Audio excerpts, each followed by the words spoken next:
ভারত আধুনিক যুদ্ধক্ষেত্রের প্রয়োজনীয়তা বিবেচনা করে শত শত কামিকাজি ড্রোন কিনছেন।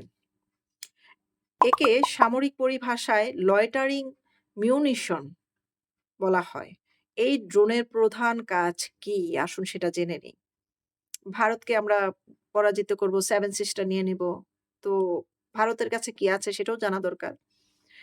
প্রধান যে লক্ষ্যবস্তু সেটাকে আঘাত করা, মানে আত্মঘাতী আঘাত, যেটা আমরা এই পর্যন্ত যে দেখেছি, আত্মঘাতী আঘাত বলতে বুঝি কি?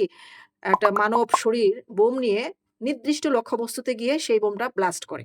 সেখানে কোনো মানুষের জীবন যায়, কোনো প্রাণের জীবন যায় বা কোনো বস্তুর সাথে অ্যাটাচ করে দেওয়া হয়।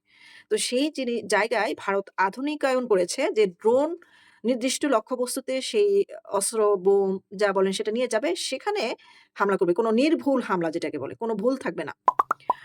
এই ড্রোনগুলো সাধারণত ড্রোনের মতো নজরদারি করে না শুধু। মানে শুধুই নজরদারি করবে না, বরং বিস্ফোরক বহন করবে এবং খুব ওয়েটফুল বিস্ফোরকই বহন করবে। লক্ষ্যবস্তু শনাক্ত করার পর এটি সরাসরি সেখানে আছড়ে পড়ে এবং নিজেকে ধ্বংস করে লক্ষ্যবস্তুকে উড়িয়ে দেয়।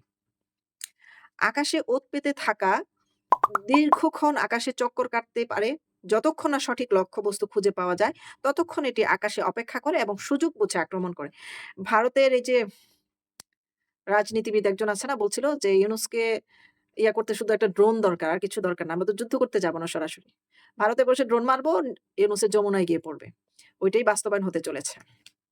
বিজেপির এক নেতা বলেছিল। এই মুহূর্তে নামটা মনে নাই। এবং রাডার প্রতিরক্ষা করে। শত্রুপক্ষের যদি কোনো রাডার, স্টেশন, বাংকার, সাঁজোয়া যান বা শত্রু ঘাঁটি সুনির্দিষ্টভাবে ধ্বংস করতে হয়, এটি অত্যন্ত কার্যকর। মানে ভারতের সীমান্তে ঘেঁষা যদি কোনো গোয়েন্দাগিরি করার কাজ করে বা কোনো যান্ত্রিক গোয়েন্দা কাজে লাগানো হয়, যান্ত্রিক জিনিস, সেইগুলাকে চিহ্নিত করে এবং তাদেরকে বার্তা পাঠায় এবং সেটাকে ধ্বংস করে। কম খরচ ও নিখুঁত লক্ষ্য। এটি মিসাইলের তুলনায় অনেক সস্তা, কিন্তু লক্ষ্য ভেদ করতে অত্যন্ত নির্ভুল। এটি জিপিএস বা রিমোট কন্ট্রোলের মাধ্যমে পরিচালিত হয়। ভারত মূলত চীন, পাকিস্তান সীমান্তে পার্বত্য অঞ্চলে নজরদারি ও তৎকালীন আক্রমণের ক্ষমতা বাড়াতে এই ড্রোনগুলো কিনেছে। চীন যেভাবে তৎপর হয়ে পড়েছে, ভারতকে সেভেন সিস্টার আলাদা করে দিবে, পাকিস্তানকে সাপোর্ট করছে। পাকিস্তান যেভাবে বাংলাদেশকে দখল করে ভারতকে হুমকি দিচ্ছে, বিভিন্ন উগ্রবাদী বক্তব্য দিয়ে ভারতকে প্রেশার ক্রিয়েট করছে, ভারতের হাই কমিশনে হামলা করার চেষ্টা করছে।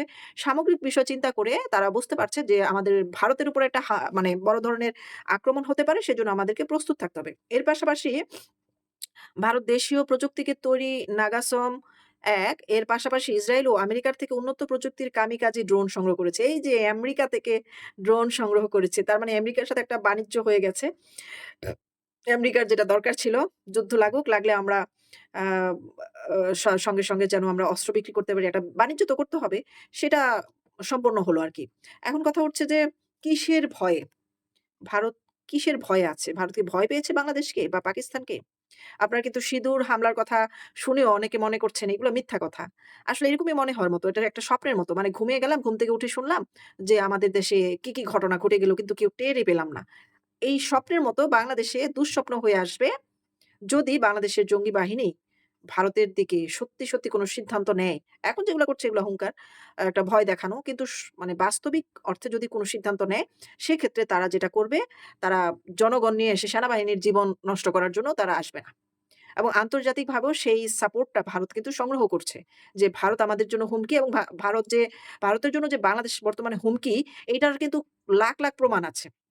সংখ্যালঘু নির্যাতন, বিভিন্ন বড়, বড় মিডিয়াতে যে মব হামলা, বিভিন্ন নেতাকর্মীদের উপরে মব হামলা, বিভিন্ন নারীদের উপরে আ আ সংঘবদ্ধ ধর্ষণ এবং তারপরে হত্যা এবং হাদির মতো কিছু টেমপ্লেট রাখা হয়েছে যেগুলাকে নিজেরা শহীদ করে, জঙ্গি জিহাদি কায়দায় শহীদ হয়ে তারপর তাদেরকে দিয়ে প্রেশার ক্রিয়েট করা, একটা জনগণের দৃষ্টি আকর্ষণ করা। এগুলো কিন্তু এখন আন্তর্জাতিক মহলে পৌঁছে গেছে যে ইউনূস একটি আল কায়দার নেতা।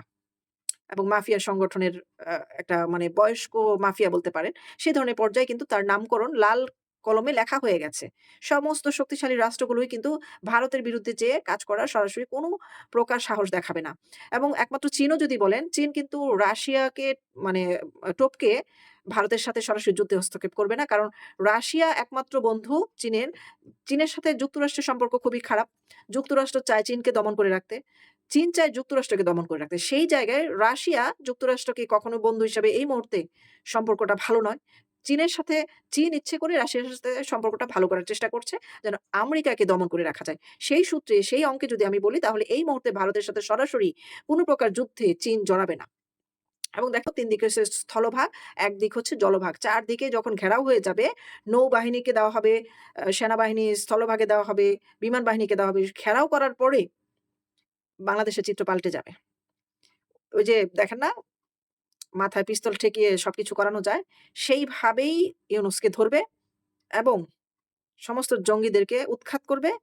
শেখ হাসিনাকে প্রধানমন্ত্রী হিসেবে বাংলাদেশে প্রেরণ করবে এবং শেখ হাসিনার হাতেই পরবর্তী নির্বাচন, অংশগ্রহণমূলক নির্বাচন অনুষ্ঠিত হবে।